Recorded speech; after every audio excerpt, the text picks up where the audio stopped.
such is their blessing.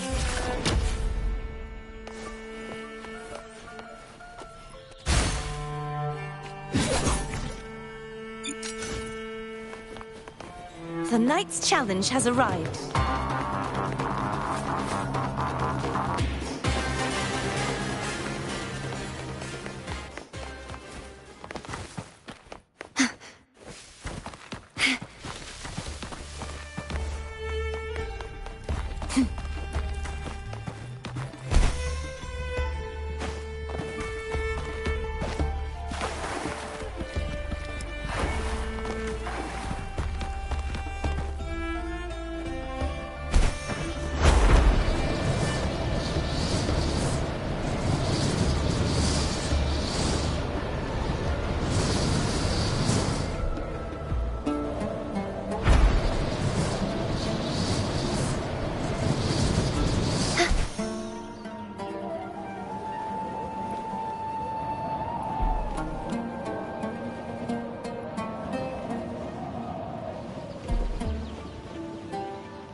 Drink up and shine brighter than ever.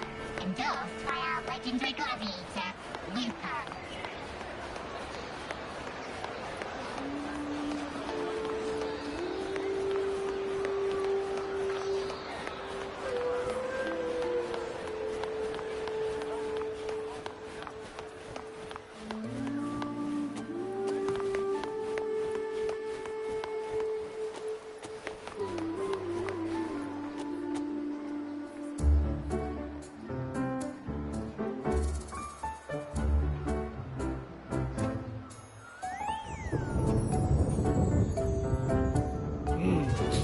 Muggy day. Sky's gloomy, air's all wet. Oh, man. At least let me finish my sentence. Ugh. Ugh. Cold, cold, cold. Oh.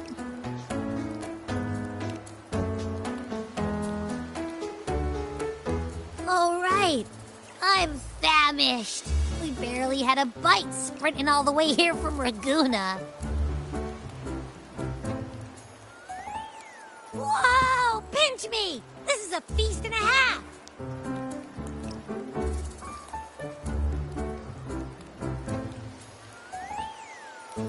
Hey, Rover. So, we did bring enough money, right? I mean, we kind of rushed out without grabbing anything. Oh, that. Don't worry, money's not an issue. Augusta made sure we're covered. All our food and lodging here in Septimon is built straight to the F4's palace. But I think the owner might have overdone it a little. Ha! Better get used to it. You're the champ of the Great Aegon. And you know me. If food's on offer, I'll be a scoffer. Yeah, no leftovers, guaranteed.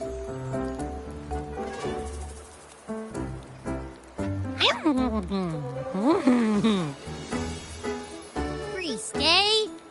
Free meal? The Zephyr really knows how to treat guests. Maybe we should, you know, hang around a bit longer.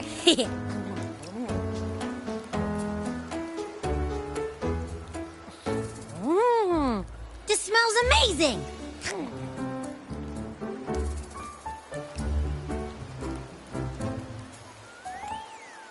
Abby, what do you think Imperator wants me to find? If Cardathia's right, the last clue should be somewhere on the Sanguis Plateaus. We're so close to the finish line.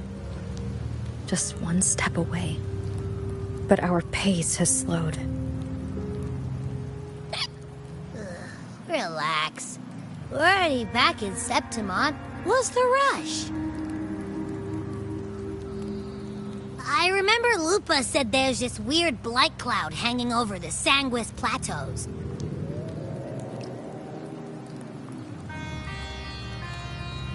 And when the high tide, or whatever, rolls around, all the gladiators go there to hunt tacit discords.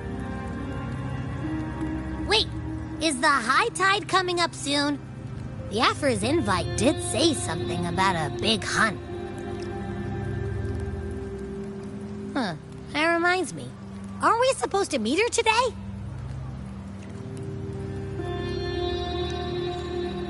A messenger came this morning. Augusta is dealing with an emergency, so our meeting's postponed. Looks like it'll be a while. An unexpected change. It's throwing everything off course. I don't like the feel of it. And why me for this hunt? If it's about the Great Aegon, the messenger said none of the other gladiators were invited.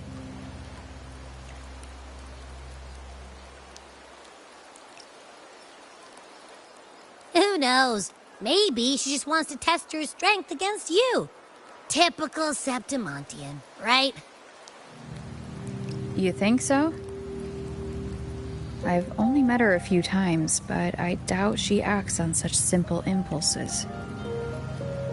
And as the Ephor, can she really thoughtlessly do whatever she wants? Guessed from afar, you possess eyes as clear as crystal. But what troubles you so that eyes once bright as the highland sky now darken with rolling clouds?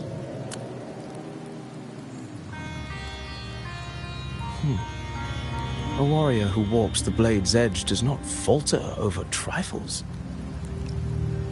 The clouds, if I may guess, are cast from the throne.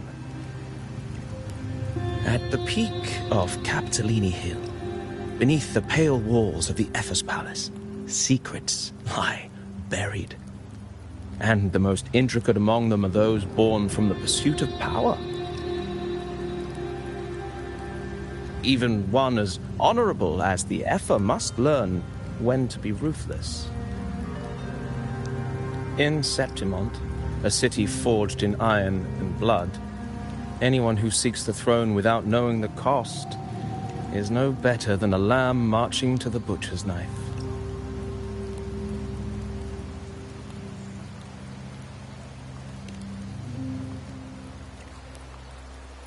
I am Nestor, a traveling poet.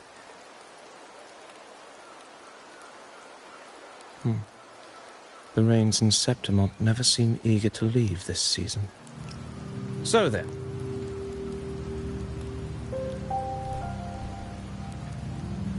if you are curious about the Ephor, then allow me to say that nothing would honor me more than to offer even a modest service to the champion of the Great Aegon. Wait, how do you know she's the champion? And all that stuff about the Ephor, too. Oh, your eyes. Were we talking too loud? To see and to hear are but two of the many ways to perceive. Trusting the senses is a habit, a natural expedience, but not the only option. Truth be told, I've been gathering inspiration for my next epic, and its protagonist is none other than Augusta, the Ephor of Septimont. That's why I speak of her with some familiarity. I have a feeling your tale with her will soon be written, and Knowing more about those who walk alongside you is rarely without its benefits.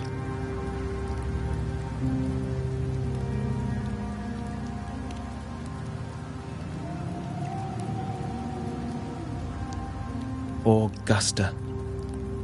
A girl of humble birth, a resonator of modest talent, a commoner without noble patronage.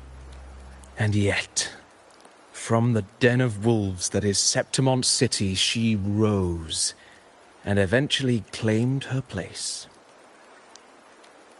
Just like the burning sun was once a cloud of dust.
fail enough times, and you might eventually succeed. Should we call it resilience? Or mere stubbornness? Or perhaps, for a girl who has lost everything, there was never a second option. She had no one to trust but herself, and naught but a blade to hold. And yet, as the first stanza of an epic, this is nothing extraordinary. Since the lament, across the scorched lands of Solaris, I've heard this story repeat itself, again and again. Greatness. Yes, our era has certainly seen it. But true greatness is never found on the first page of a story. Courage, glory, and honor. Such immortal virtues have been etched in tablet and stone. They are never forged overnight. Light as a thread, elusive as the wind, they weave themselves into every twist of fate, tangling with every insignificant choice we make. I don't know. It's just unbelievable. The Augusta he's talking about, and the Ephor we saw in the arena. No way they're the same person. A girl far from home, arriving in the city upon Capitolini Hill in pursuit of strength. No title, no status, no wealth. I doubt anyone at the time could have imagined her rising to where she is now. Do you mean Cato? Do you believe Cato handed her that final victory on purpose, and that his scathing words were a test of her resolve? Then Cato must have been an idealist, to place his faith in a girl with nothing to her name. Now, why don't we keep this question in mind and see where the story leads us?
merely the rough shape of a short epic. This is all I can offer about the Ephor. Now, as a listener, what do you make of my narration?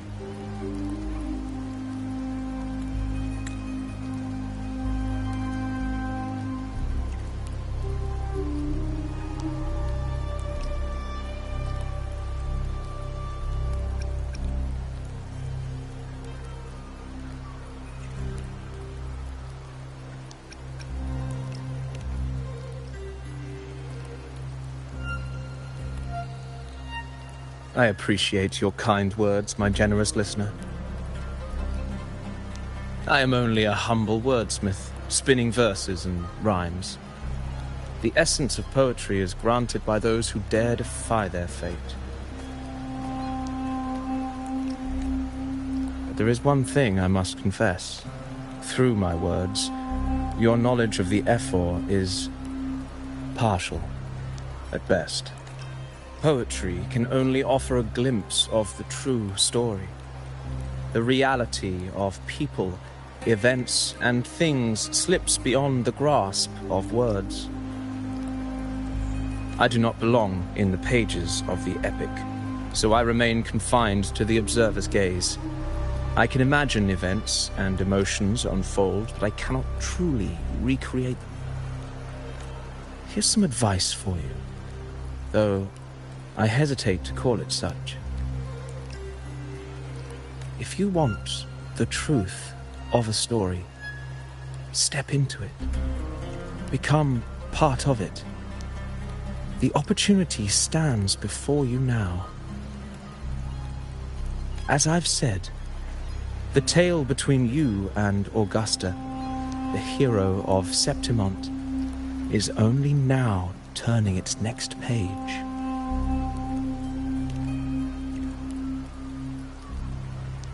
It's not difficult to see. Fate flows like the stars, tracing their course. Your destination is written in the steps you take.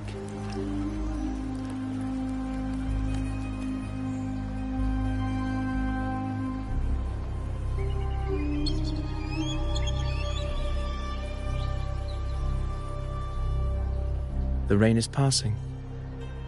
I hear it ceasing its symphony upon the earth. It is time for farewells. Before I leave, may I ask you one last question? What is it that has lifted Augusta to the seat of power? What is it that makes a ruler?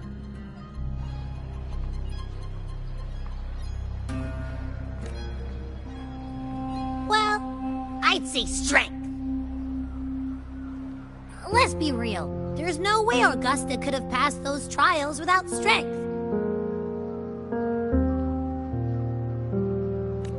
Rover, what do you think?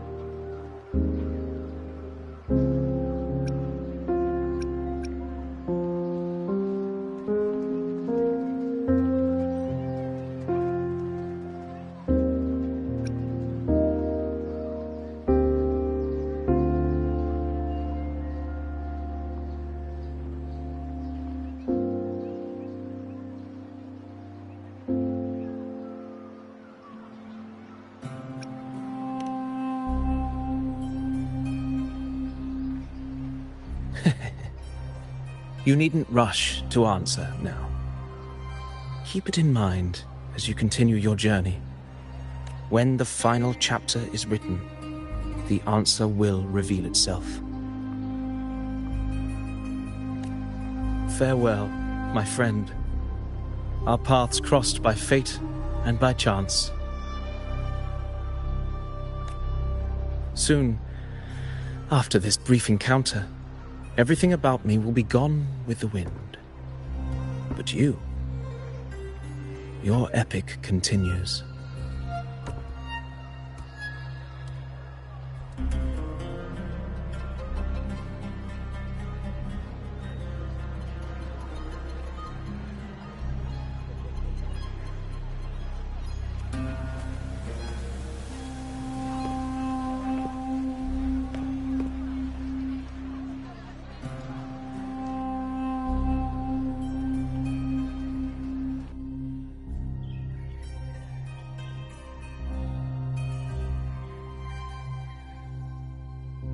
Your Excellency, you have indulged her too much.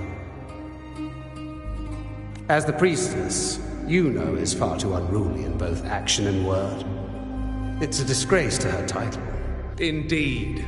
She entered the palace unannounced, uninvited, and with no decorum. A blatant affront to the authority of the palace. Same as always. Senators, all she crossed was a doorway. One too insignificant to carry the weight of our authority, or defend anyone's fragile pride.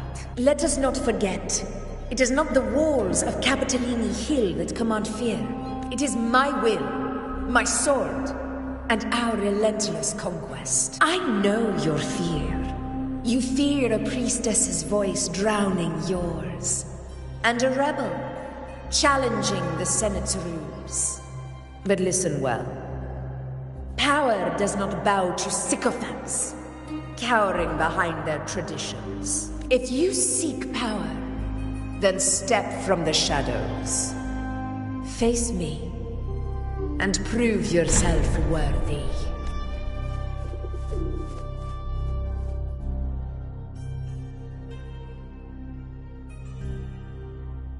Took you long enough, Augusta. Handling the senators takes time. You know that. Well, to keep our esteemed priestess from waiting, maybe next time I'll just leave them to their own devices. I'll make sure they record every detail of your feat, and relay it word for word to Grandmother Lilibet. Priestess Yuno, unruly behavior, left Tetragon Temple without permission, and trespassed into the Ephor's palace. I wonder, who will lose it first? Lilibet or you? Let those old foxes report me all they want. If they step into the tetragon left foot first, I'll shoot the left. Right foot first, I'll shoot the right. Hey, I'm with you on that one. The Senate should be reminded now and then that the Tetragon's kindness is not a reason to take Priestess Yuno lightly. Why didn't you wait there? I had everything handled. We depart for the hunting ground tonight. If anything changed, you could have reached me by my terminal. You didn't need to come all the way here. I want you free of duty until that day arrives. You're overthinking it, Augusta. I'm here to see that person. Grandmother Lilibet said her fate is one of unknowable void. Sounds intriguing enough to make time for.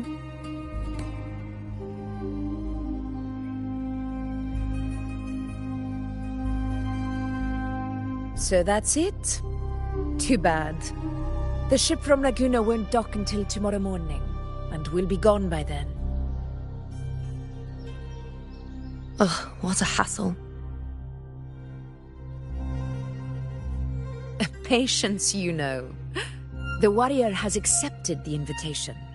So, you'll have plenty of time to meet during the hunt.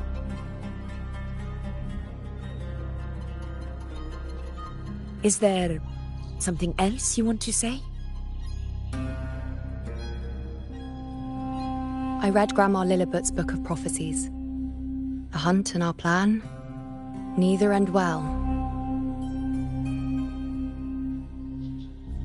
Are you sure we should go through with this?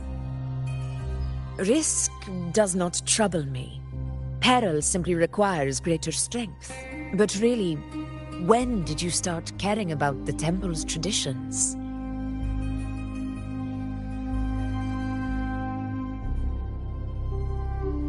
O ye faithless of Septimont, the divinity is enraged. Should your ruler defy their will again, doom shall be your fate.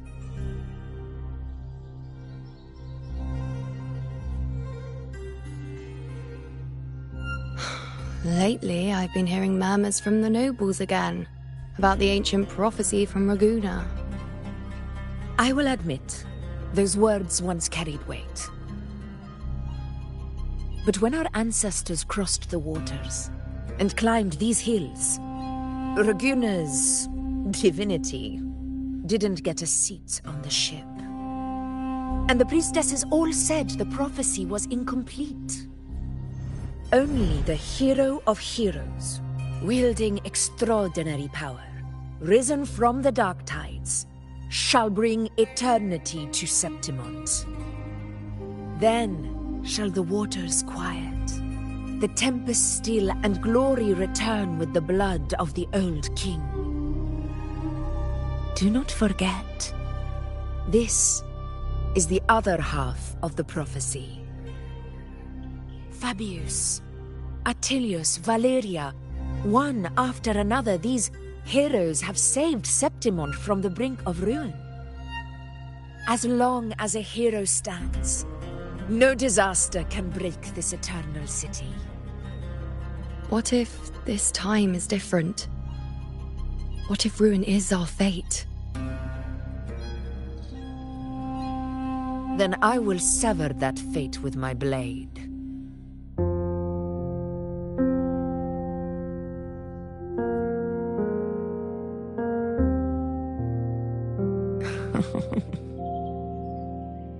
What's so amusing? So, the fearless priestess Iuno can be frightened after all. But it's fine. If you're afraid, don't push yourself. I can handle this alone.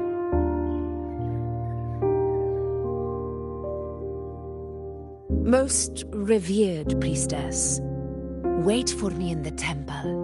I shall return victorious. Frightened. Me? If anything, it's you, trying to shut me out and face it alone. Fine. Go ahead. You'll come back to me sooner or later.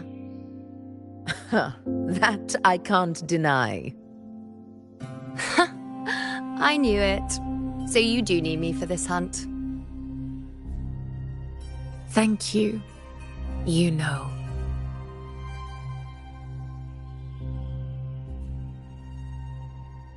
Why are you saying this?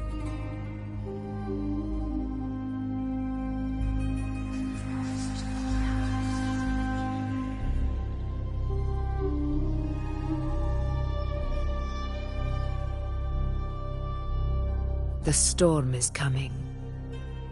Come, you know my friend.